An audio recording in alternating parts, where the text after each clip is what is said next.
Hello, me again. Today I'm going to talk about A Clash of Kings by George R.R. Martin, the second book in a Song of Ice and Fire series, the book series that inspired the popular TV show A Game of Thrones. So just to give you a little introduction to what this book is about. A Clash of Kings depicts the seven kingdoms of Westeros in civil war, while the Night's Watch mounts a reconnaissance to investigate the mysterious people known as wildlings. Meanwhile, Daenerys Targaryen continues her plan to reconquer the seven kingdoms. So after the first book, I was so excited to continue reading the series. I absolutely loved the first book. And I know I got into the whole Game of Thrones Ice and Fire series quite late, so I'm sure many of you have already read it or at least heard of it. But I thought that lockdown was a perfect place to start reading a long series, starting something new. So I enjoyed the second book as well very much. On one hand, sometimes it does feel almost too detailed. You can see this, there's 7, I guess, books in the series, and they're all quite big, bolder books. Might be a little bit intimidating for people who don't read a lot. So it does feel like sometimes the plot gets too detailed. It's told from the perspective of many different characters that all find themselves in different places at different times. Sometimes the chapters are not all exactly laid out in a chronological order. So sometimes it does feel like it takes a while for a major event to happen. But on the other hand, you really get to go deeper into the minds of the character, even so more so now in the second book than in the first one. You really get an insight into what happened before, and the history and the background and the events that led up to where we are now, and why the seven kingdoms are in the position that they are in now.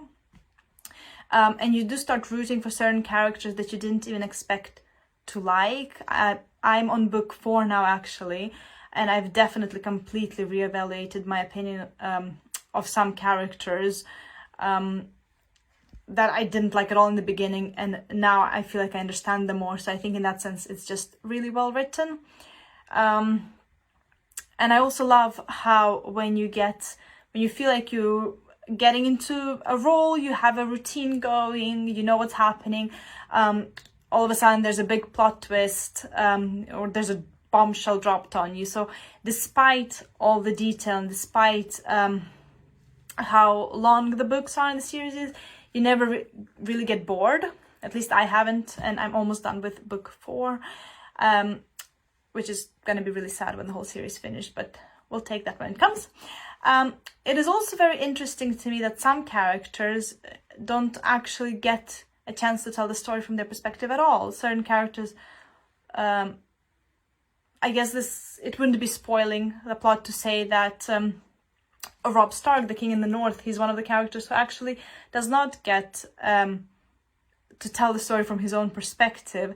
Everything about his direct involvement and role in the book is told from the perspective of his mother, Lady Catelyn. So I think it's quite interesting how the author picked certain characters, and he uses their voices and their perspectives to tell the story, but not others. So overall, I still really recommend the series, and I really recommend this book. I love being in the fantasy world, and I love having a longer term reading project, even though, as I mentioned, it probably won't last as long as I would have liked it to, and certainly not as long as lockdown. I recommend this book to everybody who likes fantasy fiction, if you like dragons, kings, knights, all of that. It is really well written, and I think it just really shows what an amazing imagination the author has. So if you haven't discovered this book yet, please give it a shot. It's really great. Enjoy.